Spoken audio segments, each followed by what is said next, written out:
तारा सिंह राजकुमारी किशोरी को लेकर विजयगढ़ के लिए निकल चुके हैं और मैं राजकुमारी किशोरी नहीं, खुदा बख्श हूँ।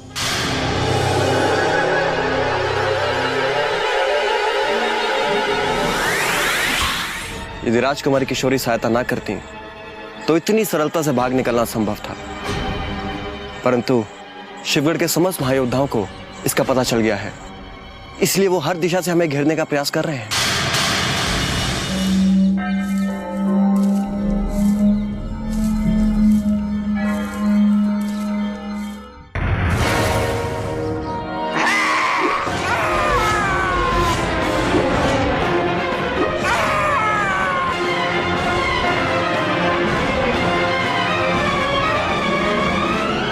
ये चीख की आवाज, लगता है शत्रु ने हमारे सैनिकों पर आक्रमण कर दिया है। सिपाहियों, आवाज इस तरफ से आई है और ये रास्ता चुनारगढ़ की तरफ जाता है। आओ हमारे साथ।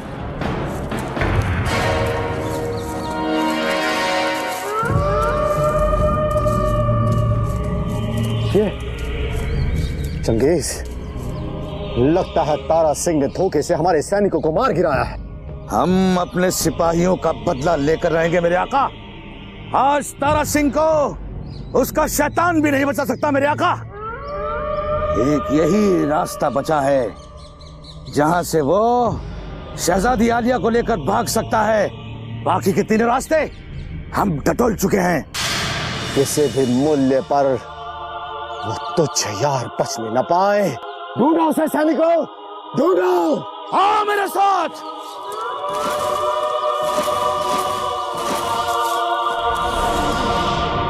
अभी तक माधव सिंह जी लौटकर क्यों नहीं आए? कहीं उन्हें अकेला देख शत्रुओं ने घेर तो नहीं लिया? कहीं कोई दुर्घटना तो नहीं घटी उनके साथ? महादेव की तीसरी आंख का नाम माधव सिंह है राजकुमारी जी। आप अपने मन में कोई शंका न रखिए, क्योंकि माधव सिंह को हानि पहुंचाना इतना सरल नहीं है। वो जहां भी होंगे सुरक्षित लौट आएंगे।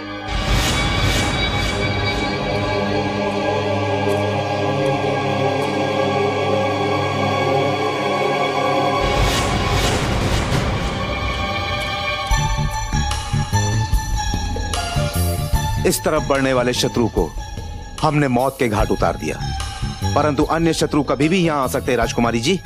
अब यहां रुकना व्यर्थ है, हमें ऐसे प्रस्थान करना होगा। ठीक कहते हो तारा सिंह। इसके पहले शत्रु की दृष्टि हम पर पड़े, हम पिछले द्वार से चुनारगढ़ की ओर चल पड़ते हैं। जी आइए राजकुमारी जी।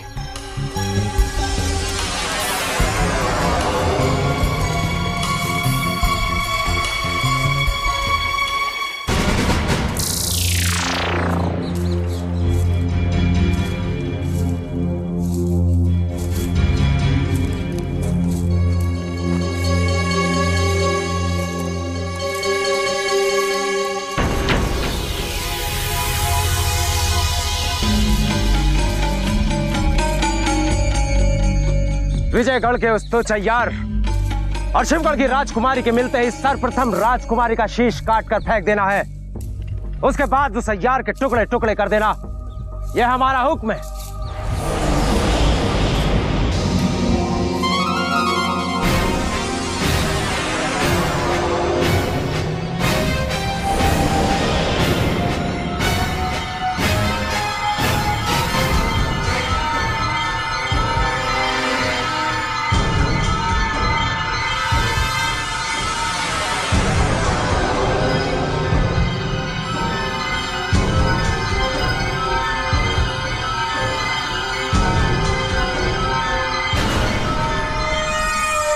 यूं मुर्दों की तरह सर झुकाए क्यों खड़े हो तुम सब लोग?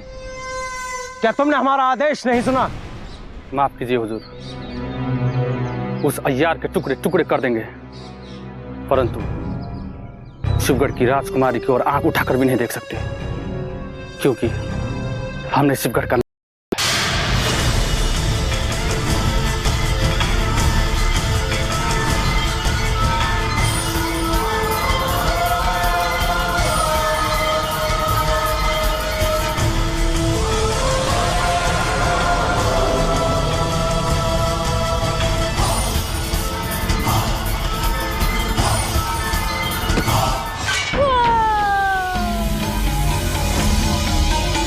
अब यदि किसी ने इस यमराज की आज्ञा का उल्लंघन करने का साहस किया तो अंजाम इससे भी ज्यादा भयानक होगा। अब इससे पूर्व के चंगेज खान और सोमनाथ उस अय्यार और राजकुमारी को बचाने का प्रयास करें, उन्हें ढूंढते ही उनका सर उनके धड़ से अलग कर देना है। चलो सैनिकों।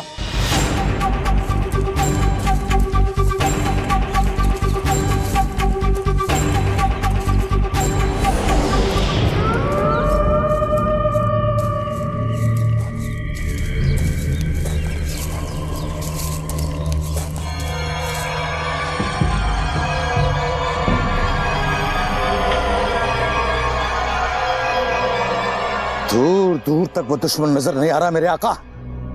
यकीनन यकीनन वो विजयगढ़ का जासूस शहजादी आलिया को लेकर मैनपुरी के खुफिया रास्ते से निकल गया है, जिस रास्ते पर पहले से ही भवानी सिंह है मेरे आका। नहीं चंगेज नहीं, यदि भवानी सिंह ने देख लिया तो वो उस तुच्छ अय्यार से पहले राजकुमारी किशोरी की हत्या कर देगा। हमें किसी भी स्थिति में भवानी सिंह से पहले राजकुमारी किशोरी तक पहुंचना है, समझे? चलो।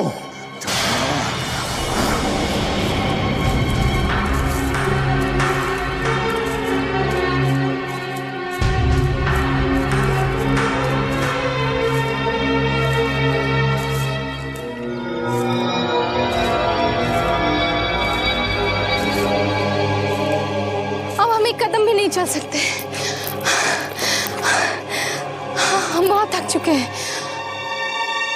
यहां रुकना मृत्यु को निमंत्रण देना है राजकुमारी जी, क्योंकि अभी भी हम शिवगढ़ की सीमा के भीतर हैं। बस थोड़ा साहस रखिए, सीमा समाप्त होते ही हम सुरक्षित स्थान पर पहुंच जाएंगे।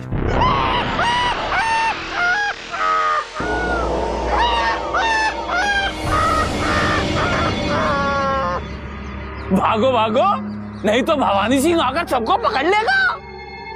कौन है वो? एक पागल बाबा हैं जो मुझसे पहले भी मिल चुके हैं, परंतु वो यहाँ की सब जानकारी रखते हैं। अरे खड़े खड़े तुम लोग देख क्या रहे हो? भवानी सिंह इधर ही आ रहा है, तुम सबके सिर काट देगा।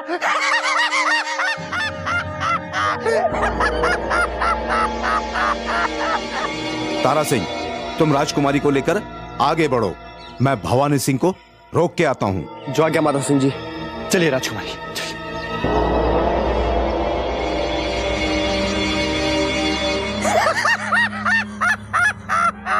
भागो भागो, मगर मैं तो यहीं बैठा रहूंगा, लेकिन तुम लोगों को भागना पड़ेगा।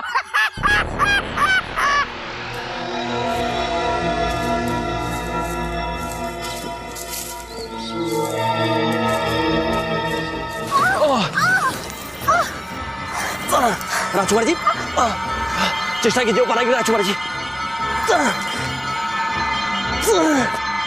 राजकुमारी जी,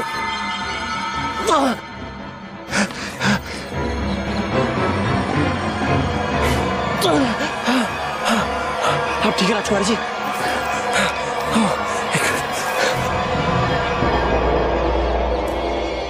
आप ठीक है?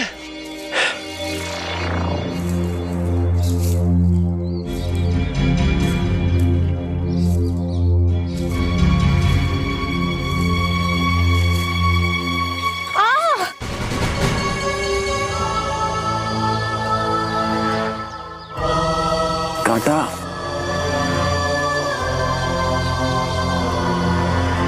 थोड़ा धैर्य से काम कीजिए। एक पल के लिए धैर्य रखें राजकुमारी जी, थोड़ा धैर्य से कर लीजिए, थोड़ा सा धैर्य से कर लीजिए।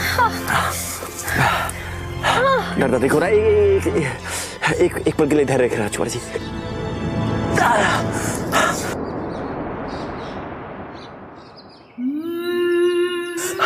अधिक दर्द हो रहा है? ठीक है आप? ठीक हूँ मैं।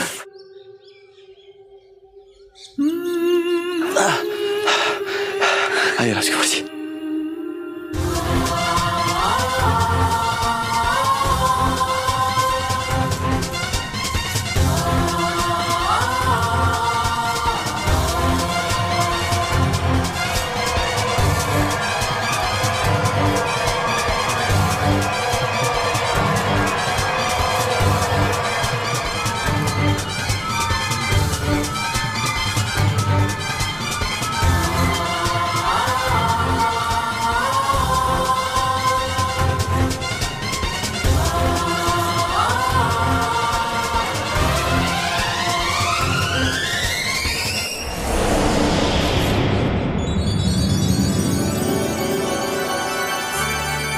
भाग्य से हमें नाव मिल गई राजकुमारी जी। अब बस नदी के दूसरे किनारे पर जाते ही हम चुनारगढ़ की सीमा पर पहुंच जाएंगे। हाँ, आइए राजकुमारी जी, आइए।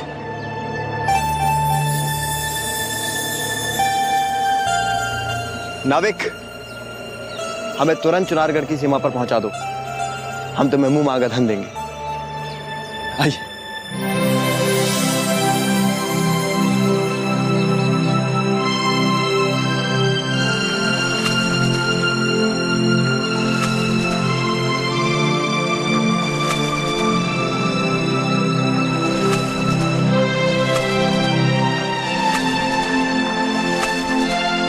यहाँ हमारे युवराज आया करते हैं बचपन।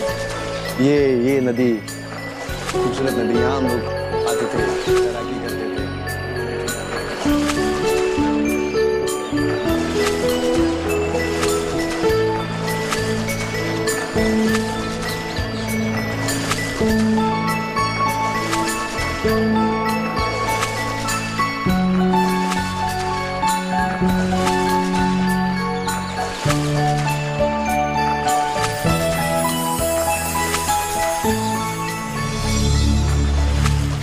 नाविक, ये नाव उस ओर क्यों मोड़ रहे हो? इस ओर तो संबलपुर है।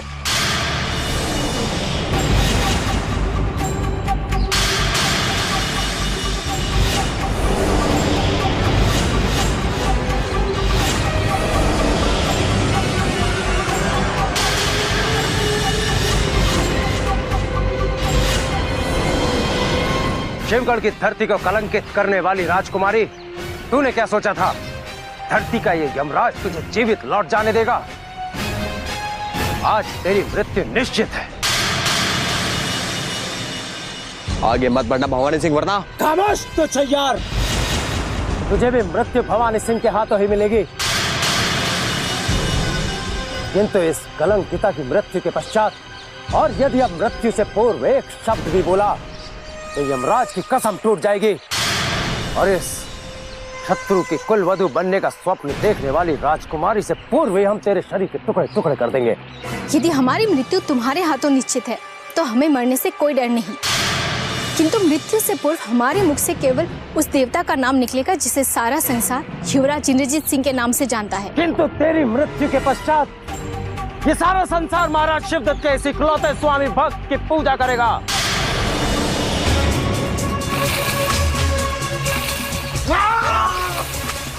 राजकुमारी जी, अब भागे राजकुमारी जी!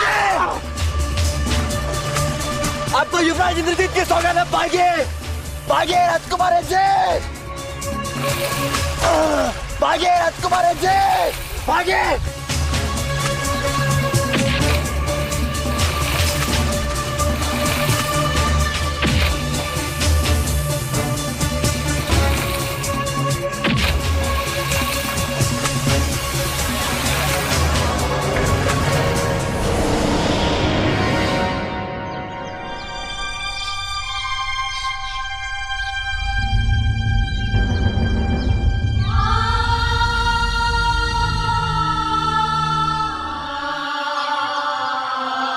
पंडित जी,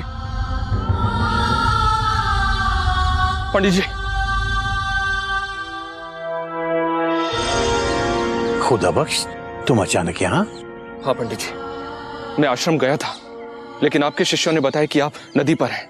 किंतु हम तो तुम्हें राजकुमारी और महल की निगरानी करने का हुक्म देकर आए थे, तुम अचानक यहाँ कैसे आ गए? पंडित जी, मजबूरी थी। राजकुमारी किशोरी विजयगढ़ के जासूस तारा सिंह के साथ फरार हो गई हैं। ये क्या कह रहे तुम? खुदा बख्श कह दो कि ये झूठ है। पंडित जी, आपसे झूठ बोलना खुदा से झूठ बोलना है, लेकिन बदकिस्मती से यह सच है। राजकुमारी किशोरी ने खुद उस जासूस को कैद खाने से आजाद कराया ताकि वो उसके साथ विजयगढ़ जा सके और युवराज इंद्रजीत से उनकी मुलाकात हो सके। इतना बड़ा कांड हो गया और तुम खामोश देखते रहे? तुमने राजकुमारी को रोका क्यों नहीं? या फिर कहीं इतनी बड़ी जिम्मेदारी तुम्हें सौंपकर हमसे ही तो कोई भूल नहीं हो गई? यदि हमारे रमल ने इस दुर्घटना के बारे में हमें जरा सा भी बताया होता तो महल को तुम्हारे भरोसे छोड़कर हम इस तरह यहां पर नहीं आते। महल में छुपे दूसरे शत्रुओं को इस बात का पता चल गया है या अभी? भवानी सिंह, सोमनाथ और चंगेज खान को इसकी भनक लग गई है और इसलिए वो महल में कहीं भी नजर नहीं आ रहे हैं। इसका मतलब तो ये हुआ कि वो तीनों दुष्ट भी राजकुमारी और उस अय्यार की तलाश में निकल चुके हैं। आपका अंदाजा गलत नहीं हो सकता पंडित जी, लेकिन शायद इस बात की खबर अभी तक किसी और को नहीं लगी है। नहीं लगी तो लग जाएगी। राजकुमारी का महल से गायब होना कोई छोटी बात नहीं है। तुम एक काम करो, तुम फौरन शिवगढ़ जाओ और वहीं महल में रहकर हमारा इंतजार करो। हम यहाँ के गुप्तचरों से पता करवाते हैं कि राजकुमारी और वह अय्यार इस वक्त कहाँ हो सकते हैं। जी पंडित जी। जाओ।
रुक जा भवानी।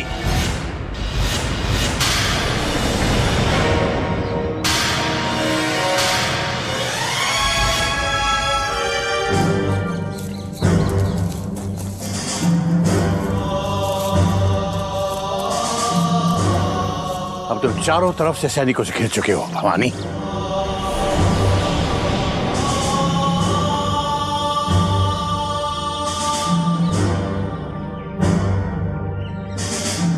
अब अगर तुमने राजकुमारी की तरफ आंख उठाकर भी देखा तो ये सारे शस्त्र एक साथ तुम्हारे सीने को छलनी कर देंगे।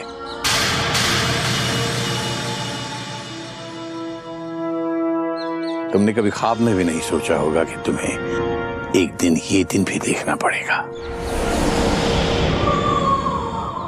अब तुम्हें उसी कारागृह में बंदी बनाया जाएगा जिसमें तुमने अनगिनत निर्दोष लोगों को बंदी बना रखा है। आइए राजकुमारी।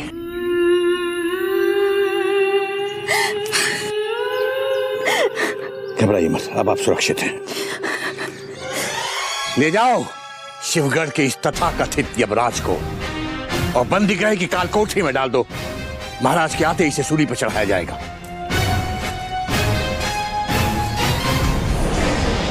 भाग्य बहुत प्रबल है आपका पंडित जी, जो हमारी तलवार आपका रक्त बहाने से चूक गई। यदि महाराज शिवदत्त के पश्चात हमारे मन में आपके लिए सम्मान ना होता तो आपकी चिता को अग्नि भी हमें ही देनी पड़ती, जो अब हम महाराज शिवदत्त के लौट लगाने के पश्चात देंगे। चलो।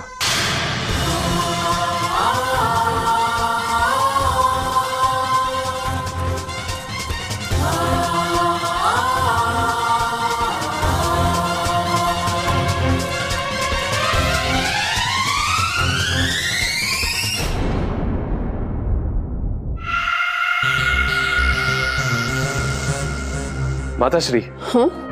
आज हम फिर राजकुमारी किशोरी के कक्ष में घुसने का प्रयास करने वाले हैं, परंतु आज हमने एक प्रण लिया है कि चाहे जो कुछ हो जाए उसकी दासियों को हम चकमा देकर अंदर घुस ही जाएंगे। ये तो बहुत अच्छी बात है, और ऐसा तुम प्रयास करते रहोगे तो एक दिन अवश्य सफल हो जाओगे बेटा। वो तो ठीक है माताश्री, परंतु एक बात बताइए, अंदर तो हम घुस जाएंगे, लेकिन अंदर घुसने के उपरांत क्या करना होगा?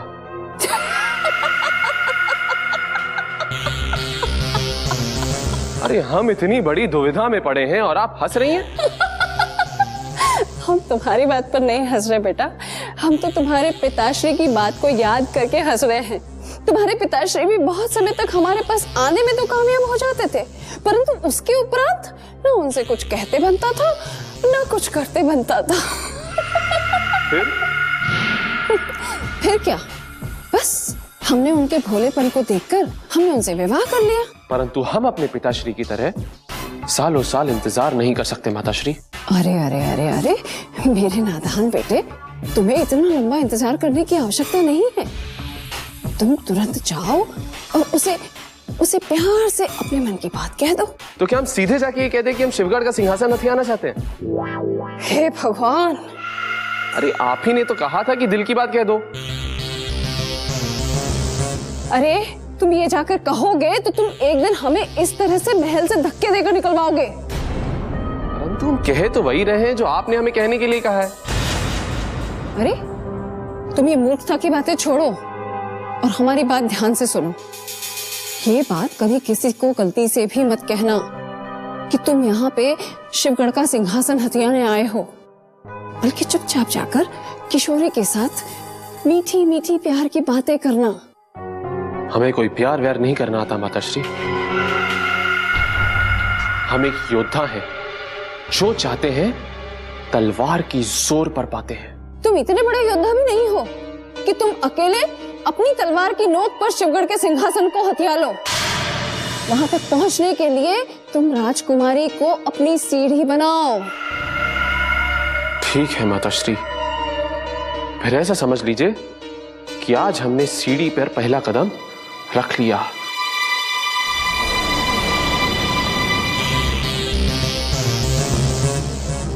हे भगवान, मेरे सुपुत्र को उसका प्यार दे दे।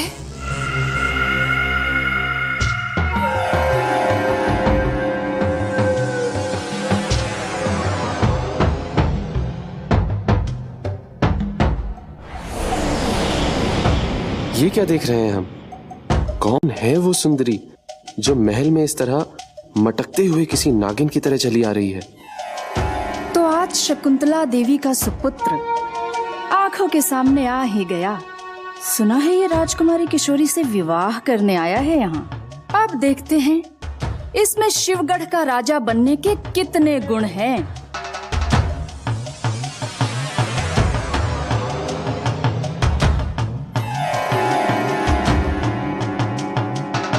प्रणाम कुंवर गजराज जी। तुम हमें जानती हो? ये आपने क्या कह दिया हुजूर? शिवगढ़ के होने वाले सम्राट को कौन नहीं जानेगा? कौन है ये शिवगढ़ का होने वाला सम्राट? आप ही तो हैं हुजूर। राजकुमारी जी से विवाह के पश्चात आप ही तो शिवगढ़ का सिंहासन संभालने वाले हैं। आश्चर्य है, जो बात हमें आज तक नहीं पता चली वो आपको पता है। यही तो बात है केसरिया में हुजूर। जब से हमने होश संभाला है तब से लेके आज तक हम इस महल में क्रूर सिंह जी की नौकरी करते आए हैं, उनकी सेवा करते आए हैं। अब तो इस महल के अंदर कोई मच्छर भी उड़ रहा हो तो हम ये भी बता सकते हैं कि उसके कितने दांत हैं। जितनी सुंदर तुम दिखती हो उससे कहीं ज्यादा चतुर हो, परंतु ये नहीं समझ में आ रहा है कि इतनी सुंदर होने के पश्चात भी तुम उस भयानक दिखने वाली क्रूर सिंह की चाकरी कैसे कर सकती हो? ये तो कुछ जरूरत से ज्यादा ही रंगीला और भोला भाला सा लगता है। इसे बड़ी सरलता से जाल में फंसाया जा सकता है और फिर शकुंतला देवी के मन में क्या छुपा है उनके सभी इरादों को जाना जा सकता है। क्या सोचने लगी हो तुम? तुमने बताया नहीं कि इतने भयानक काले कलूटे और बिना काम काज करने वाले उस पशु जैसे मनुष्य के साथ तुम काम कैसे करती हो?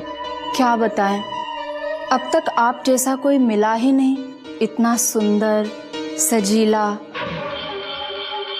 यदि नहीं मिला तो समझ लो अब मिल गया। कभी भी हमारे पास आ सकती हो, हमारे कक्ष के द्वार हमेशा तुम्हारे लिए खुले हैं।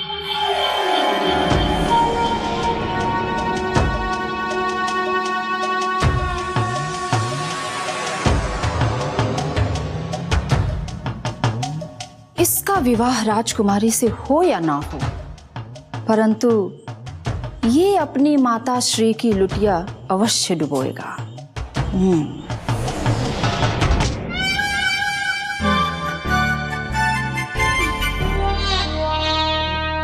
हुजूर, हुजूर, हुजूर, हुजूर, हुजूर, क्या है, क्या है?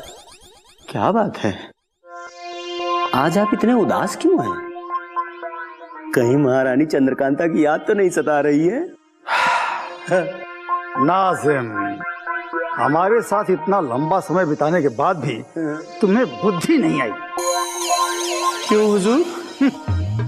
क्या तुम ये भी नहीं जानते कि हम महारानी चंद्रकांता को कभी याद नहीं करते? ये क्या कह रहे हैं हुजूर? और हम याद उसे करते हैं जिसे कभी भूल जाते हैं। महारानी चंद्रकांता को तो हम सतत निरंतर अपने हृदय में बसाए हुए हैं और प्रलय होने तक बसाए रहेंगे। चंदू, चंदू, चंदू। हम तो बस ये सोचकर चिंता में डूबे हुए हैं कि हमारी राजकुमारी कहाँ है। क्या उसे विजयगढ़ का वो धूर्त तैयार लेकर चंपत हो गया, या कहीं वो हमारे लुप्त महायोद्धाओं के हाथ लग गई है? नहीं हुजूर, कुमारी किशोरी सुरक्षित अपने महल में वापस लौट रही हैं। हाँ हुजूर, हमने आकाश मार्ग से उड़ते उड़ते सब कुछ अपनी आंखों से देखा है हुजूर। अच्छा, तो अब ये भी बता दो केसरिया कि राजकुमारी किशोरी किसके साथ महल में लौट रही है, और विजयगढ़ के उस धूर्त तैयार से उसे किसने मुक्त कराया? सोमनाथ ने या भवानी सिंह ने? ना तो भवानी सिंह ने छुड़ाया है और ना ही सोमनाथ ने। राजकुमारी जी को छुड़ाया है पंडित जगन्नाथ जी ने। भवानी सिंह ने विजयगढ़ के अय्यार पर आक्रमण करके राजकुमारी किशोरी को अपने कब्जे में ले लिया, किंतु भवानी सिंह के हाथों राजकुमारी की हत्या होने से पहले ही पंडित जगन्नाथ ने उन्हें छुड़ा लिया और अब उन्हीं के साथ वो सुरक्षित इस महल में वापस लौट रही हैं हुजूर। तो अब भवानी सिंह है कहाँ? वो शिवगढ़ छोड़कर कहीं जंगल में तो नहीं भाग गया? नहीं हुजूर, पंडित जगन्नाथ जी के सैनिकों ने उन्हें बंदी बना लिया है। ऐसा कैसे हो सकता है केसरिया? भवानी सिंह जैसा महायोद्धा इतनी सरलता से आत्मसमर्पण कैसे कर सकता है? भवानी सिंह की तलवार सैकड़ों सैनिकों का रक्त बहा सकती है, ये पंडित जगन्नाथ के चंद सैनिक उसे बंदी कैसे बना सकते हैं?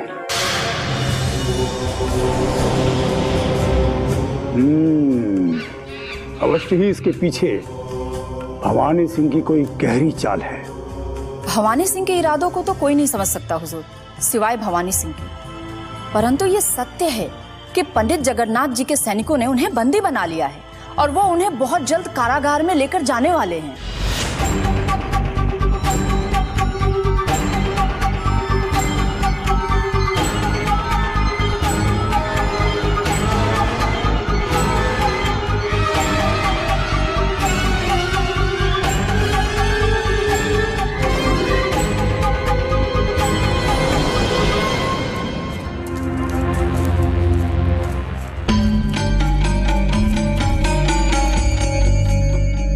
तत्काल द्वार खोल दिया जाए।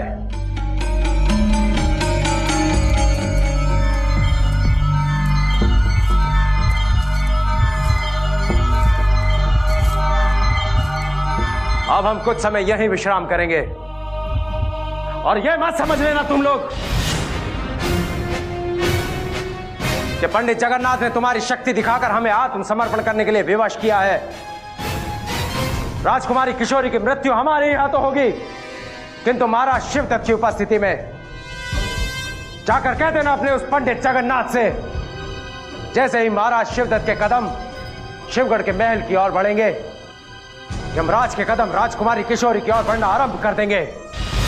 हुजूर मुबारक हो, भवानी सिंह अपनी असली जगह पहुंच ही गया। अब तो आप भी अपनी असली जगह पहुंच ही जाएंगे। क्या मतलब? हम कहाँ पहुँचने वाले हैं? हुजूर आपको नहीं मालूम? शिवगढ़ के तख्तो ताज पे हुजूर, शिवगढ़ के तख्तो ताज पे। और कहा? अच्छा, परंतु वो कैसे अहमद? वो ऐसे हुजूर कि भवानी सिंह जिंदा महल में वापस लौटने से रहा, बचा सोमनाथ और चंगेज खान, उसके भी बुरे दिन लौटने ही वाले हैं। उसके महल से रुखसत होते ही सिर्फ इकलौते आप ही तो बचे हुजूर। सिर्फ हम? हाँ वो तो है, परंतु पंडित जगन्नाथ का क्या करेंगे? उसे महल से विदा कैसे करेंगे? हुजूर, उन्हें अब विदा करने की क्या जरूरत है? आप देख नहीं रहे उनके पाँव तो पहले से ही कब्र में लटके हुए हैं। हाँ हुजूर, और अब तो वो बिना बताए ही इस दुनिया से रुखसत होने वाले हैं। अब आप आगे की सोचिए, महाराज बनने की सोचिए हुजूर।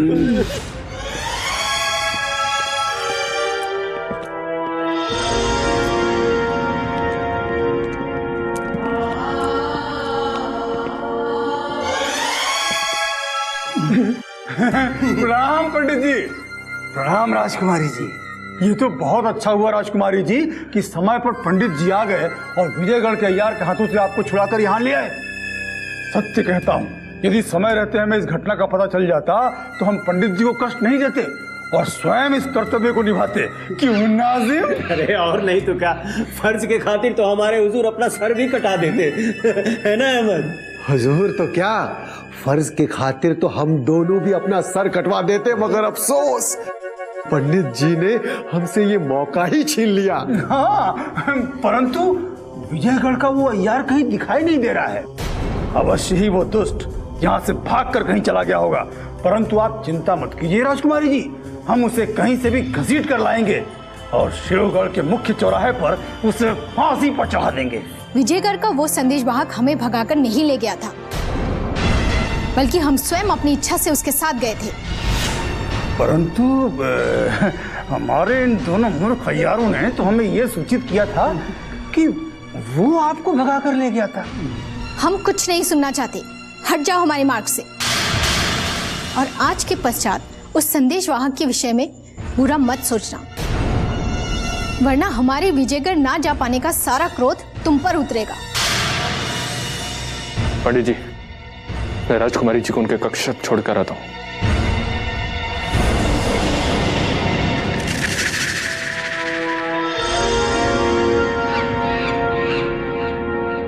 क्रूर सिंह, पता नहीं तुम किस जन्म में सुधरोगे। तुम्हें अपमानित होने की लगता है ऐसी लत पड़ चुकी है कि अब वो तुम्हारी मौत के बाद ही छूटेगी। हुजूर की मौत? हाँ, ये मूर्खों के सम्राट तुम्हारे हुजूर अगर ये इसी तरह से ढोंग करते रहे तो इनका भी वही हश्र होगा जो भवानी सिंह का हुआ है।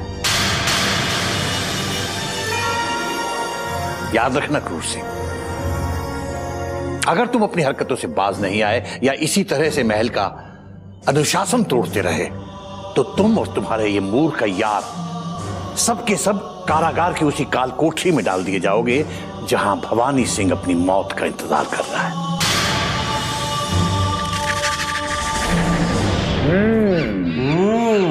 दुष्ट भवानी सिंह, मार्ग में बाधा नहीं डालते तो आपकी यात्रा अवश्य सफल हो जाती राजकुमारी जी, और युवराज इंद्रजीत सिंह से आपका मिलन अवश्य हो जाता। पता नहीं हमने किस जन्म में क्या पाप किया है जो इस जन्म में हमें दुख सहना पड़ रहा है। हमें कोई खुश नहीं देखना चाहता। हम नहीं जीना चाहते संध्या, हम नहीं जीना चाहते। राजकुमारी, बेटा ये आप क्या कह रही हैं? ये आपको शोभा नहीं देता बेटा। अपने आप को इतना अकेला और असहाय क्यों महसूस कर रही हैं आप? हम तो आपके साथ हैं ना। इस संसार में केवल आप ही हैं जो हमारी पीड़ा, हमारा दुख समझते हैं, वरना सब हमारी आंखों में आंसू देखना चाहते हैं। तुम्हें किसी की परवाह नहीं करनी चाहिए बेटा, और तुम्हारा ऐसे महल छोड़कर यहां से भाग जाना भी गलत था। अगर समय पर हम नहीं पहुंचते तो दुष्ट भवानी सिंह ने तुम्हारी हत्या कर दी होती। तो क्या करते हम? सब हमारे युवराज इंद्रजीत से दूर करना चाहते हैं, और अब हम उनके बिना जीवित नहीं रह सकते। बेटा हम जानते हैं कि आपका प्यार सच्चा है, किंतु हम ये भी जानते हैं कि हर सच्चे प्यार को हमेशा अग्नि परीक्षा से गुजरना पड़ता है। बेटा यदि आप युवराज इंद्रजीत सिंह को पाना चाहते हैं तो फिर आपको सुलगते अंगारों से तो गुजरना ही होगा, क्योंकि वो आपके शत्रु का बेटा है। सुलगते अंगारों पर चलते चलते अब हमारे पांव जलने लगे हैं पंडित जी। हमारे भाग्य में किसी का प्यार है ही नहीं। ना हमें मां का प्यार मिला और ना पिता का। बस युवराज इंद्रजीत से मिलने के पश्चात इसका कुछ एहसास होने लगा था, परंतु शत्रु हमसे वो एहसास भी छीन लेना चाहते हैं। समय स्वयं सब कुछ ठीक कर देगा राजकुमारी, किंतु आप दोबारा उस भूल को दोहराने का प्रयत्न मत कीजिए जो भूल आप कर चुके हैं।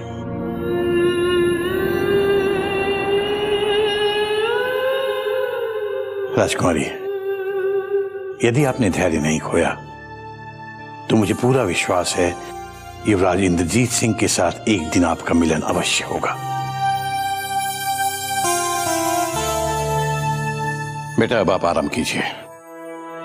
हम जरा देखते हैं कि हमारे महल में छुपे हमारे दूसरे शत्रु अब और कौन सा नया षड्यंत्र रचने में लगे हैं।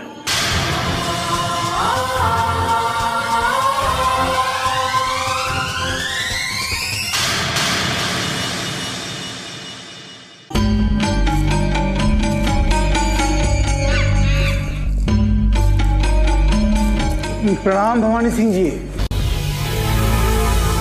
क्रूर सिंह, तुम महल से आने वाले वो पहले व्यक्ति हो जिसने भवानी सिंह से मिलने का साहस किया है, और तुम्हें और तुम्हारे इन तुच्छ अय्यारों को देखकर यदि हमें प्रसन्नता नहीं हुई तो कोई कष्ट भी नहीं हुआ। भवानी सिंह जी, परंतु हमें आपको देखकर बड़ी प्रसन्नता हुई है। बस इतना सा दुख हो रहा है कि महल में शेर की तरह स्वतंत्र घूमने वाले को आज इस छोटे से पिंजरे में कैद देख रहे हैं। क्यों नाजिम? हुजूर, जरूर इसमें भी भवानी सिंह जी की ही कोई रजामंदी होगी, वरना इनकी मर्जी के बिना कौन इन्हें कैद खाने में बंद कर सकता है। ओ, अब समझ में आया कि माजरा क्या है। जरूर भवानी सिंह जी ने हित की कोई ऐसी चाल चली होगी जो पंडित जगन्नाथ जी को कभी भी मात दे सकती है। ये अनुमान तो हमें भी हो गया था भवानी सिंह जी, परंतु आपसे मिले बिना हम किसी निष्कर्ष पर नहीं पहुंचना चाहते थे। शीघ्रातिशीघ्र ये भी बता दीजिए कि वो भेद क्या है, ताकि हम तत्काल उचित सहायता आपको पहुंचा सके। बंद करो तुम्हारा ये नाटक। हम जानते हैं क्रूर सिंह, हमें कारागार में देखकर तुम्हें और तुम्हारे इन तुच्छ अय्यारों को कितनी प्रसन्नता हो रही है। हमारी अनुपस्थिति में तुम स्वयं को महल का सम्राट समझ रहे हो, किंतु ये मत भूलो कि तुम्हारी प्रसन्नता अब अधिक समय तक नहीं रहेगी। जब भवानी सिंह के हाथ कारागार की इन कमजोर सलाखों को तोड़ने का मन बना लेंगे, तो शिवगढ़ का ये यमराज महल में लौट आएगा। अब तुम जा सकते हो।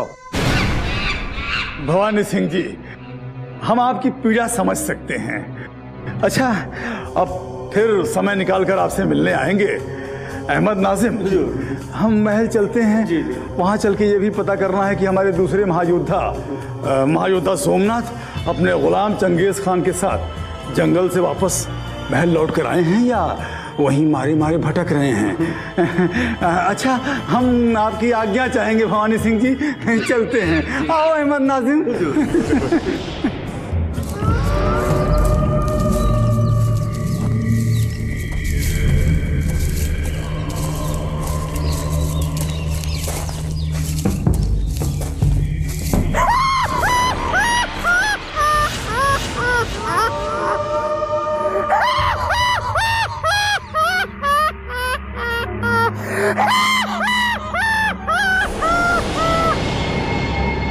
चंगेज, कौन है ये?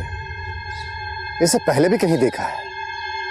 आपने सही कहा मेरे आका, ये सूरज सिंह है जो अपने बीवी बच्चों के कत्ल के बाद महल से अचानक गायब हो गया था। मैं गायब नहीं हुआ था, मैं तो शिवदत्त से बदला लेने के लिए इन जंगलों में भटकते भटकते सेना जमा कर रहा था।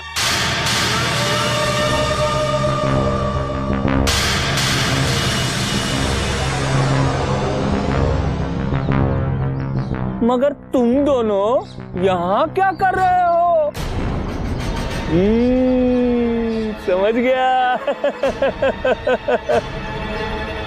तुम जिसे ढूंढ रहे हो वो यहाँ नहीं है, वो तो बहुत दूर चली गई है। कहीं तुम राजकुमारी किशोरी की बात तो नहीं कर रहे हो? क्यों बताऊं? पहले मुझे वचन दो कि मेरी सेना में तुम भी अपने इस खूनी गुलाम के साथ शामिल हो जाओगे। हमें मंजूर है।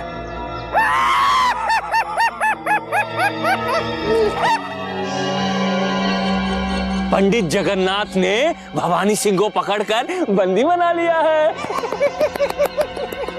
चंगेज, इस पागल की बातों में अपना समय नष्ट मत करो। हमने इसे राजकुमारी किशोरी के बारे में पूछा था और ये तो अपनी ही धुनकी में कुछ भी बके जा रहा है। चलो। ठहरो।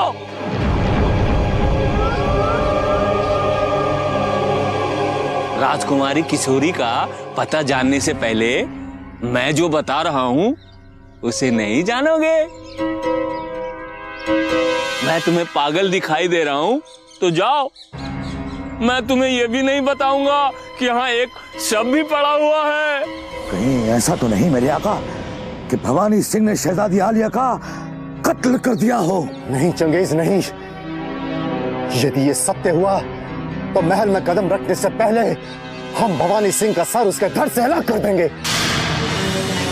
शीघ्र बताओ सूरज सिंह, कहां देखा है तुमने वो शव? उन झाड़ियों में।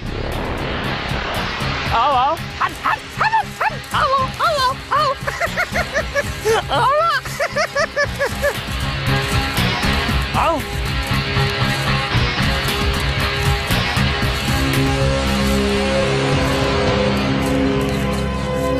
आओ वो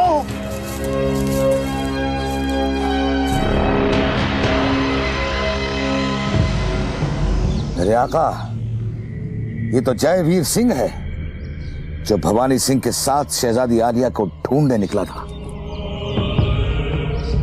जयवीर सिंह, परंतु इसकी हत्या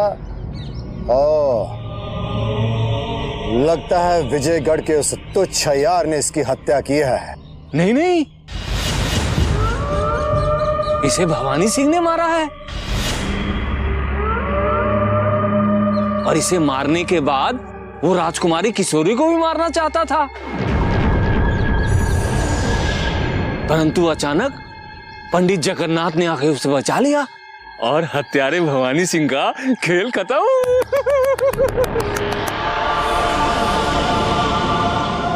अब राजकुमारी किशोरी यहां से बहुत दूर शिवगढ़ के महलों में विश्राम कर रही है। जाओ तुम लोग, मुझे इस अभागे का अंतिम संस्कार करना है। जाओ।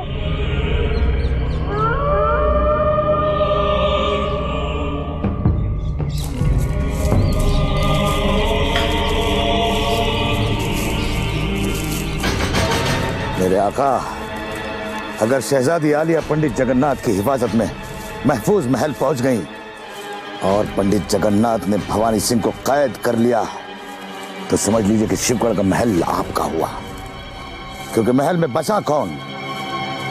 वाहिद पंडित जगन्नाथ, और आपका यह गुलाम चंगेज पंडित जगन्नाथ की बूढ़ी हड्डियों का सुरमा अपनी आंखों में लगाएगा। यदि तुम्हारे मुख से निकली हुई वाणी सत्य हो गई, ये समझ लेना चंगेज कि हमारे शत्रुओं के रक्त से तुम्हारे स्नान करने का प्रबंध हो गया। मगर सबसे पहले हम उस विजयगढ़ के तुच्छ यार का रक्तदान करेंगे। कुछ ही क्षणों में हमारी राजकुमारी किशोरी को हमसे दूर ले गया।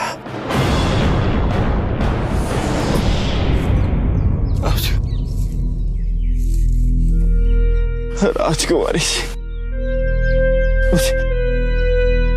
मुझे क्षमा कर दीजिए राजकुमारी जी। मैं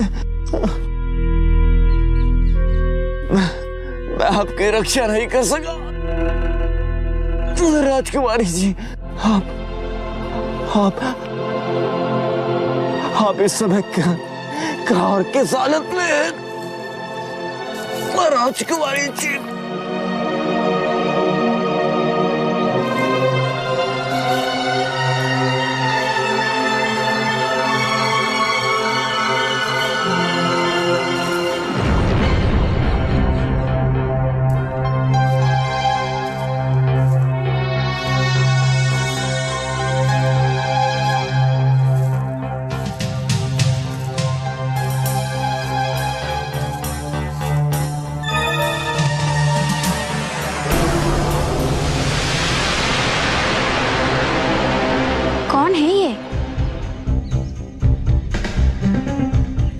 हालत किसने की है? पता नहीं जीवित है क्या मर गया।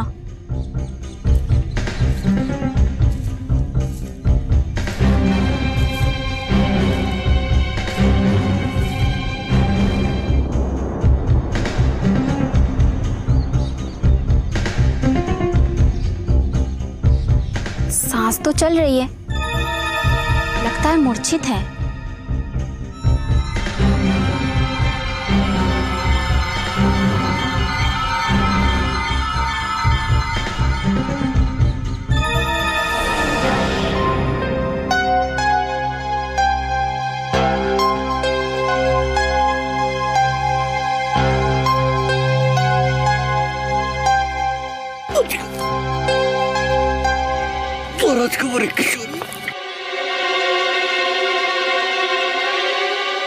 कौन हो तुम?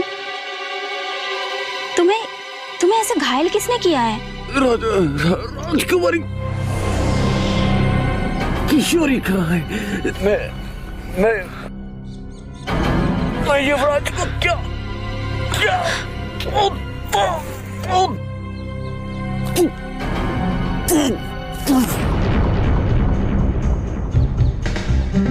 लगता है अवश्य ये राजकुमारी जी का कोई राज अतिथि है। मुझे इसकी मदद करनी चाहिए। किंतु ये किस युवराज की बात कर रहा था?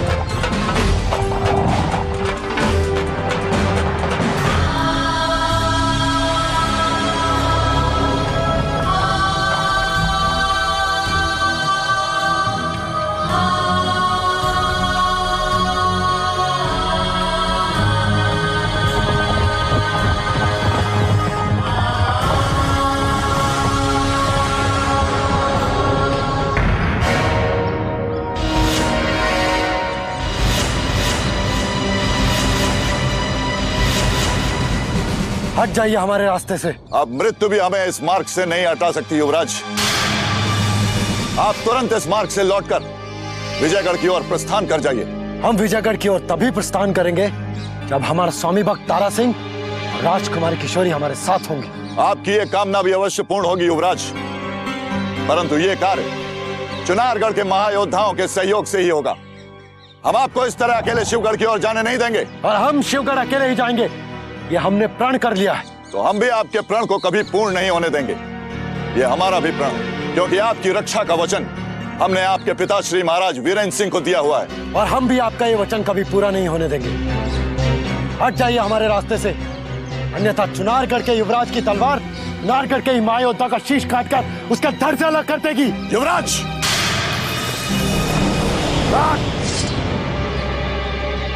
युवराज, अगर आपने एक भी कदम शिवगढ़ की ओर आगे बढ़ाया तो हमारी तलवार ये भूल जाएगी कि आप हमारे युवराज हैं। अब देखते हैं कि आपका वचन पूरा होता है या हमारा प्रण।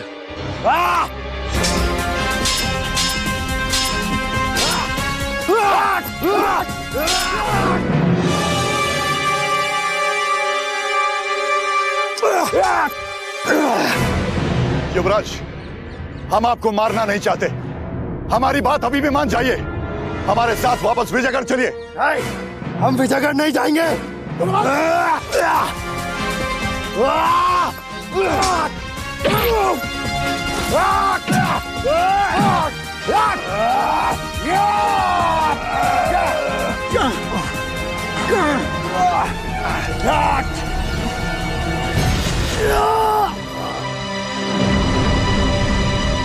ये क्या अनर्थ करने जा रहे थे आप दोनों?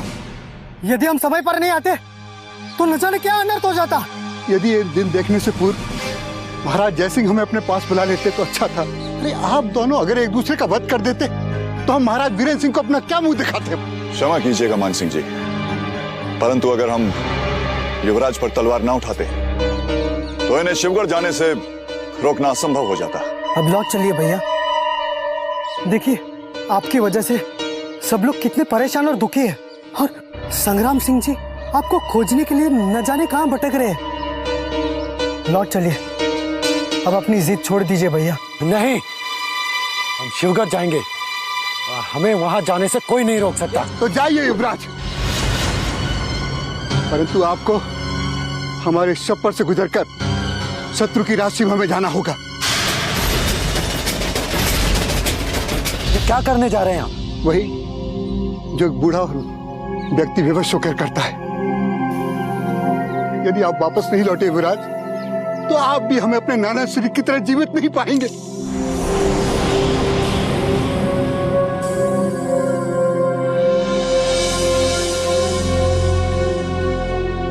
आपने इस बूढ़े की प्रार्थना सुनकर हमारे वचन की लाज रख ली युवराज। हम आपको वचन देते कि हम विजयगढ़ पहुंचकर आपके शिवगढ़ जाने की कोई योजना बनाएंगे जिससे आपकी समस्त कामनाएं पूर्ण हो। आपके प्राणों के खातिर हम शिवगढ़ जाने के अपने प्रण को कुछ विलंब अवश्य कर रहे हैं। आपके इस निर्णय से हमें खुशी हुई युवराज। युवराज, हमारे कर्तव्य ने हमें आप पर तलवार उठाने के लिए मजबूर कर दिया था। इसके लिए हमें क्षमा कर दीजिएगा।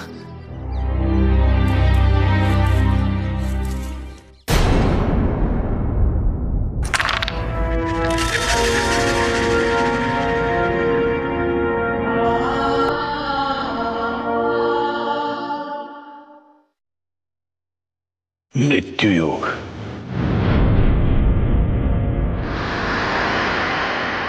ये कैसे हो सकता है?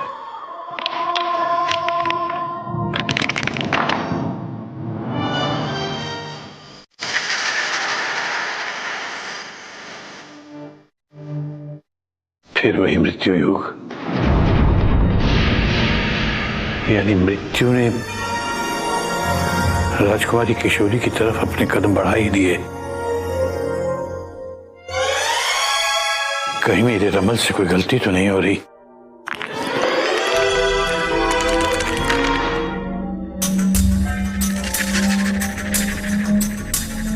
मैंने पंडित जी को आज से पहले इतना फिक्रमंद कभी नहीं देखा। जरूर कोई अनहोनी होने वाली है।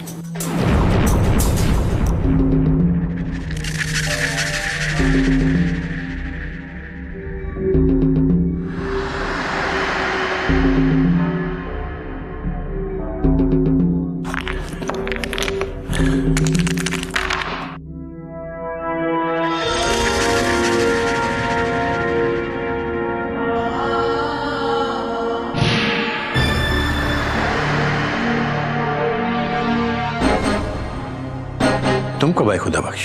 मुझे आए देर तो बहुत हो गई पंडित जी, लेकिन आप रमल खेलने में मसरूफ थे, इसलिए मैंने खलल डालना ठीक नहीं समझा।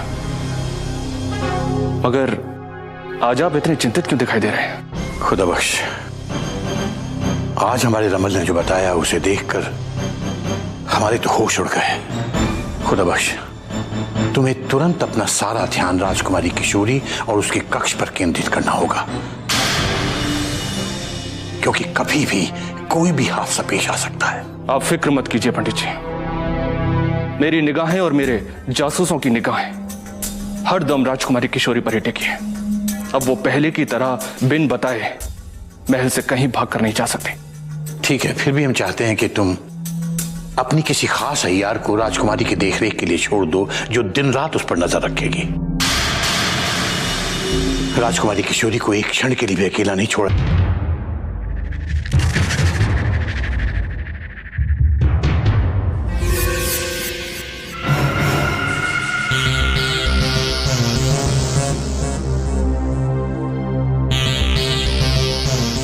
जिससे बच के भाग रहे थे वही सामने आ गई।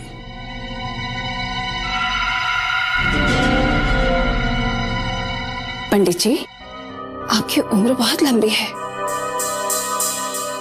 जैसे ही हमें पता चला कि आप आ गए हैं, तो हम खुशी के मारे आपके ही कक्ष में आ रहे थे, और आप हैं कि हमारे सामने ही प्रकट हो गए।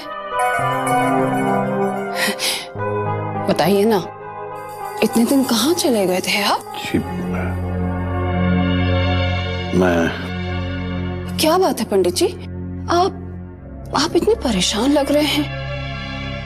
हमें बताइए ना, क्या कारण है? आपका ये मुरझाया हुआ चेहरा, क्या बात है? मुझे बताइए ना। हम आपके चेहरे पर मुस्कुराहट लाने की कोशिश करेंगे। लेकिन शकुंतला देवी, मुस्कुराहट लाने की बात तो तब हो ना जब मैं किसी बात को लेकर दुखी हूँ। शकुंतला देवी, मैं बिल्कुल ठीक हूँ। आप बताएं। अरे क्या पंडित जी, आप देवी देवी कर रहे हैं। आप हमें शक्कू कहिए ना, तो हमें कितना अच्छा लगेगा।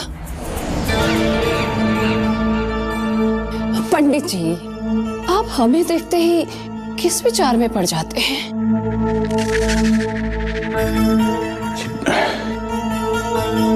आप हमें एक बात बताइए, अगर हम आपको पंडित जगन्नाथ न कहकर सिर्फ नाथ कहें तो आपको कैसा लगेगा? शकुंतला देवी, ऐसा है कि महारानी कलावती की बहन होने के नाते हम आपको बहुत ही आदर की दृष्टि से देखते हैं, आपसे भी यही उम्मीद करते हैं कि आप भी हमें उसी सम्मान और आदर से देखें। हम सबके लिए बेहतर होगा। अब मुझे आज्ञा दीजिए। अरे कहाँ जा रहे हैं पंडित जी? पंडित जी, आप हमारे साथ हमारे कक्ष में चलिए ना। वहां कोई नहीं है, हम एकांत में बैठकर बहुत सारी बात करेंगे। शकुंतला देवी, हमें जाने दीजिए, हमें बहुत काम है। अच्छा ठीक है, आप हमसे वादा कीजिए कि जैसे ही आपको समय मिलेगा आप हमारे कक्ष में पधारेंगे, तभी हम आपका हाथ छोड़ेंगे। हमारा हाथ छोड़िए शकुंतला देवी। वादा कीजिए पहले। अच्छा ठीक है, अब तो हाथ छोड़िए हमारा।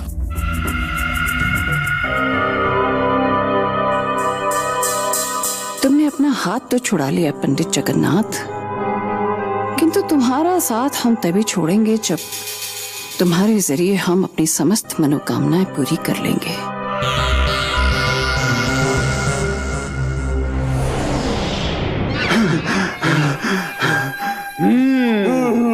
वाह, तो पंडित जगन्नाथ भी अब आंख मिचौली खेलने लगे हैं। क्यों अहमद नाजिर? उन्हें देखकर तो आज मुझे भी अपनी जवानी के वो भूले बिछड़े दिन याद आ गए हुजूर। भूले बिसरे दिन याद आ रहे हैं तो उन दिनों को भुला बिसरा दो, समझे? और फिर कभी याद ही मत करना। जी हुजूर। अब ये बताओ कि पंडित जगन्नाथ और शकुंतला देवी की इस विचित्र प्रेम कथा से हमें क्या लाभ मिलेगा? हुजूर, भला आपको क्या फायदा होगा? फायदा तो पंडित जगन्नाथ जी पहले ही उठा चुके हैं, जो उन्हें बुढ़ापे में इतनी हसीन और रसूखदार धनवान बेवा मिलने वाली है, जो दहेज में एक जवान और पले पलाए बेटे को लाने वाली है। उनका बुढ़ापा तो सुधर गया, आपका क्या होगा हुजूर? हमारा राज्याभिषेक होगा मूर्खों। पंडित जगन्नाथ और शकुंतला देवी के प्रेम के फलस्वरूप हमें शिवगढ़ का राज सिंहासन प्राप्त होगा। पूछो कैसे? पूछ लिया। हम पंडित जगन्नाथ को और उनकी बूढ़ी प्रेम कथा को इस पूरे महल में फैलाकर पंडित जगन्नाथ को इतना बदनाम कर देंगे, इतना बदनाम कर देंगे कि वो स्वयं ही ये महल छोड़कर भाग चले होंगे। और तत्पश्चात सोमनाथ और भवानी सिंह को आपस में लड़ाकर अपने दूसरे कांटे भी उखाड़ फेंकेंगे। फिर इस महल में बचेगा कौन? हुजूर आप। फिर सिंहासन पर बैठेगा कौन? हुजूर आप। तो जाओ, पूरे महल में पंडित जगन्नाथ और शकुंतला देवी की प्रेम कथा का प्रचार प्रसार प्रारंभ कर दो, जोर शोर से। हुजूर। क्या हुआ हुजूर? ये किसकी प्रेम कथा सुनाई जा रही है? पंडित जगन्नाथ और शकुंतला देवी की प्रेम कहानी पनप रही है केसरिया। ओह, तो ये बात है। ये माँ बेटा दोनों इस महल में प्रेम की होली खेलने आए हैं हुजूर। माँ पंडित जगन्नाथ पर डोरे डाल रही है तो बेटा हम पर लट्टू हुए जा रहा है। अच्छा।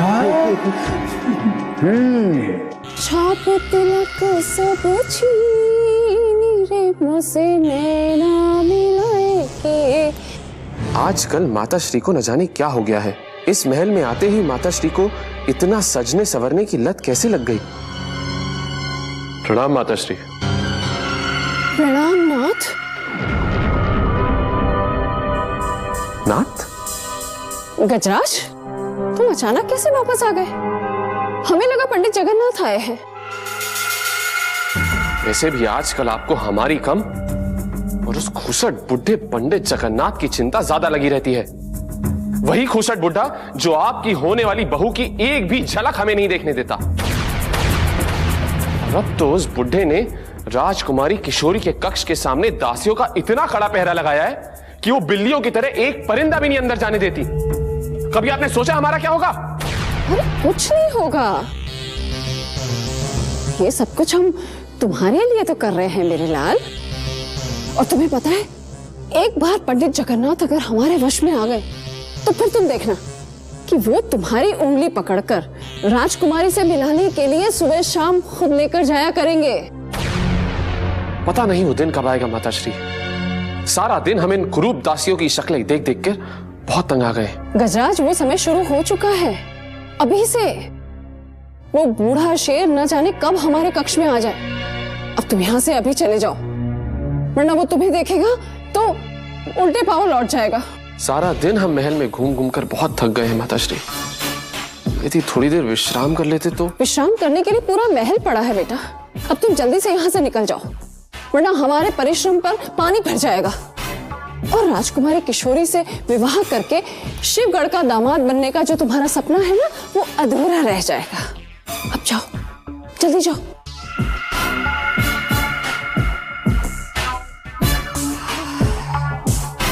मूर्ख बिल्कुल अपने पिताश्री पर गया है। अभी भी इतना भोलापन है कि सब चीज सिखानी पड़ती है।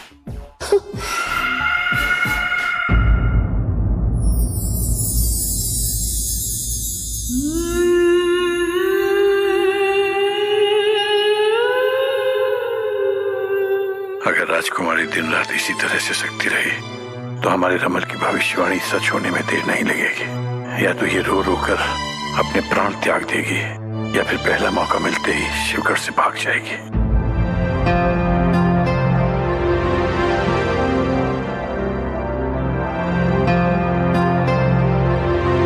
ऐसे उदास क्यों बैठी हो बेटा? हमें इस महल में बहुत घुटन होने लगी है पंडित जी। अब एक क्षण भी हमें सदियों के समान लगने लगा है। राजकुमारी, यदि आप अपने आप को इस कक्ष में यूं बंद करके अकेले बैठी रहेंगी तो जिंदगी बोझ तो लगने ही लगेगी। कितने दिन हो गए आपको इस कक्ष से बाहर निकले हुए? महल में कौन है हमारा जिनसे मिलने के लिए हम कक्ष से बाहर निकलने की सोचे? सब हमें नीचा दिखाने के प्रयास में लगे हैं, इसीलिए हम अपने आप में सिमट कर रह जाना चाहते हैं। और अब तो विजयगढ़ से उनका संदेश आने की भी कोई आशा नहीं है, क्योंकि उनके संदेशवाहक तारा सिंह का कुछ पता नहीं चल सका कि वो कहाँ है और किस हाल में है। राजकुमारी, हमें लगता है कि वो सुरक्षित अपने राज्य वापस लौट गया होगा, क्योंकि हमारे गुप्तचरों ने उसे सब जगह देखा लेकिन कुछ पता नहीं चला। नहीं पंडित जी, या तो उसकी मृत्यु हो चुकी है या कहीं घायल अवस्था में है, क्योंकि भवानी सिंह ने हमारी आंखों के सामने उस पर तलवार से आक्रमण किया था। बेटा, आप उसकी चिंता मत कीजिए, वो जहां भी होगा हमारे गुप्तचर शीघ्र अतिशीघ्र उसे ढूंढ लेंगे। किंतु बेटा, आपकी ये उदासी और आपका अकेलापन हमसे नहीं देखा जाता, और इसीलिए हमने संभलपुर से अपनी 2 विश्वास पात्र अय्यारों को यहां बुलाया है, जो आपकी सुरक्षा के साथ साथ आपकी सखी बनकर आपके सुख दुख में आपका साथ भी देंगे। मुझे लगता है खुदा बख्शन को लेकर बस आता ही होगा। अब हमें किसी सखी की आवश्यकता नहीं है।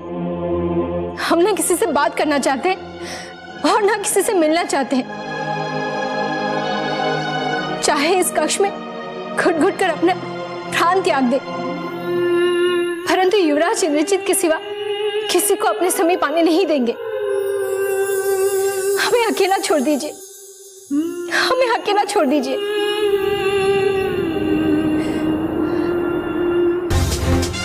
अगर राजकुमारी को कुछ हो गया तो महल में छुपा हुआ एक भी शत्रु जीवित नहीं बचेगा।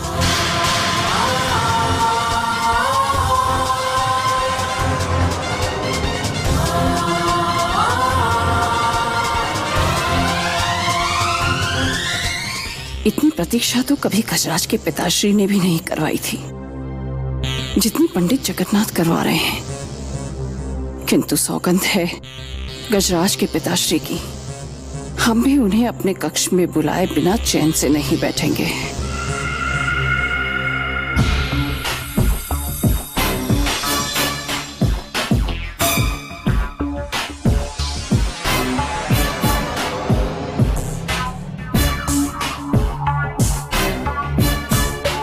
प्रणाम शकुंतला जी।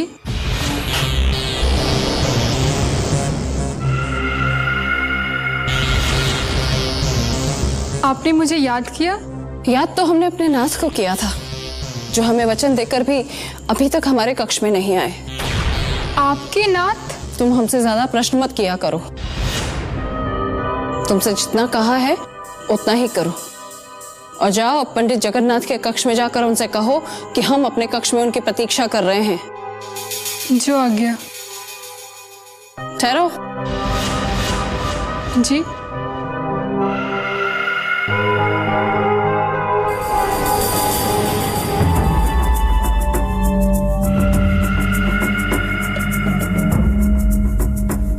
जैसे ही पंडित जगन्नाथ हमारे कक्ष के भीतर आ जाएं, तुम बाहर खड़े रहकर पहरा देना, और अगर कोई कक्ष के भीतर आने की चेष्टा करे तो उसे बाहर से ही विदा कर देना, क्योंकि हमें पंडित जगन्नाथ से राजकार्य के बारे में गुप्त बातें करनी है। अवश्य दाल में कुछ काला है। अब समझ में आया शकुंतला देवी ने इतना श्रृंगार किसके लिए किया है। सोमनाथ जी को तुरंत सूचित करना होगा।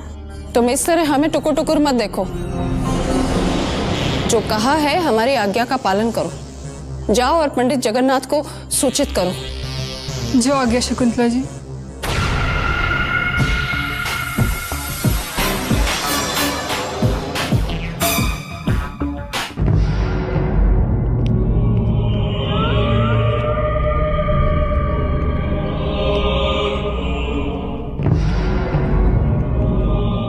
कहाँ चले गए थे हुजूर? आपके अनुपस्थिति में यहाँ कितना बड़ा उलटफेर हो गया है। क्या कहना चाहती हो तुम? यही कि भवानी सिंह को कारागार में बंद करने के बाद अब पंडित जगन्नाथ आप दोनों को ढूंढ रहे हैं। कारण क्या है? ये तो मैं नहीं जानती, लेकिन राजकुमारी किशोरी को भवानी सिंह से बचाने के पश्चात पंडित जगन्नाथ ने महल की और राजकुमारी किशोरी की सुरक्षा बहुत कड़ी कर दी है। किंतु राजकुमारी किशोरी को वो महल में लाने के बाद यही जानने का प्रयास कर रहे हैं कि आखिर महल से कौन कौन से महायोद्धा गायब हैं। तो क्या पंडित जगन्नाथ को मेरे आका पर शक हो गया है कि मेरे आका शहजादी आलिया की तलाश के साथ साथ भवानी सिंह और विजयगढ़ के अय्यार का खात्मा करने के लिए महल से बाहर गए? नहीं, मुझे अभी तक ऐसी कोई सूचना नहीं मिली है। तो फिर हमें मौके का फायदा उठाना चाहिए मेरे आका, और इसी वक्त पंडित जगन्नाथ के पास पहुंच जाना चाहिए और उससे यह कहना चाहिए कि हम शरद की हिफाजत का मुआयना करने के लिए महल से बाहर गए थे, ताकि उसे हम पर शक ना हो। ठीक कह रहे हो चंगेज। भवानी सिंह की अनुपस्थिति में पंडित जगन्नाथ का भरोसा जीतने का यह सुनहरा अवसर हम कभी नहीं खोएंगे। चलो चंगेज, हम इसी समय पंडित जगन्नाथ के कक्ष में चलते हैं। ठहरिए हुजूर। मृणालिनी, तुम्हें कितनी बार कहा है जब किसी अच्छे काम पर जाया करें तो टोकना नहीं चाहिए, वरना बनते हुए काम बिगड़ जाते। क्षमा कीजिए हुजूर, लेकिन अभी मैं शकुंतला देवी का संदेश लेके पंडित जगन्नाथ के पास ही जा रही हूँ। शकुंतला देवी का संदेश पंडित जगन्नाथ के लिए? उसे क्या कार्य हो सकता है? लगता है दोनों के बीच चुपके चुपके कुछ चल रहा है हुजूर। इसीलिए शकुंतला देवी ने पंडित जगन्नाथ को अपने कक्ष में अकेले मिलने के लिए बुलाया है। इसका मतलब मेरे आका कि पंडित जगन्नाथ तो बड़े छुपे रुस्तम निकले। और यदि ये सच हुआ तो ये छोटी सी बात शिवगढ़ के महल में बहुत बड़ा विस्फोट कर देगी, और हम पंडित जगन्नाथ को शर्म से मुंह छुपाकर इस महल से भागने पर विवश कर देंगे। वो कैसे मेरे आका? वो हम कह के नहीं बल्कि करके दिखाएंगे। जाओ मृणालिनी, जाओ। पंडित जगन्नाथ और शकुंतला देवी की इस बुजुर्ग प्रेमकारी की पूरी जानकारी अपनी धूर्त आंखों में समेटकर हमारे पास लाओ।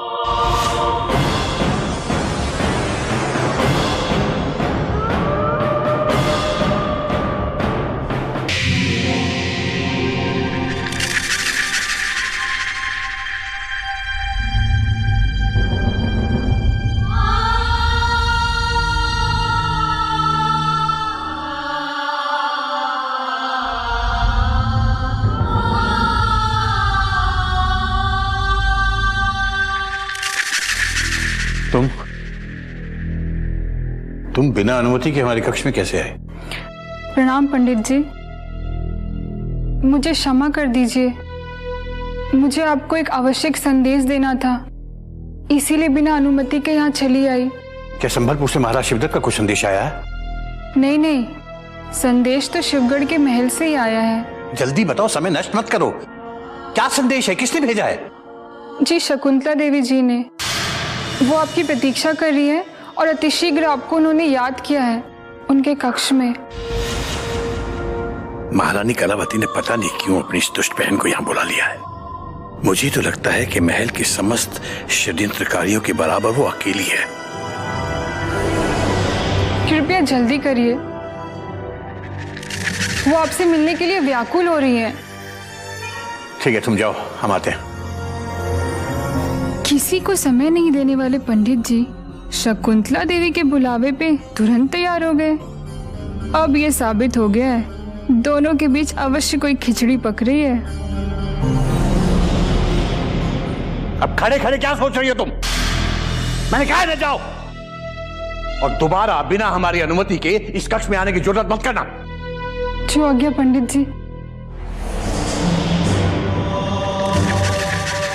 शकुंतला देवी के इरादे आखिर हैं क्या, ये जानने के लिए कम से कम एक बार तो उस धूर्त स्त्री से भेंट करनी ही चाहिए।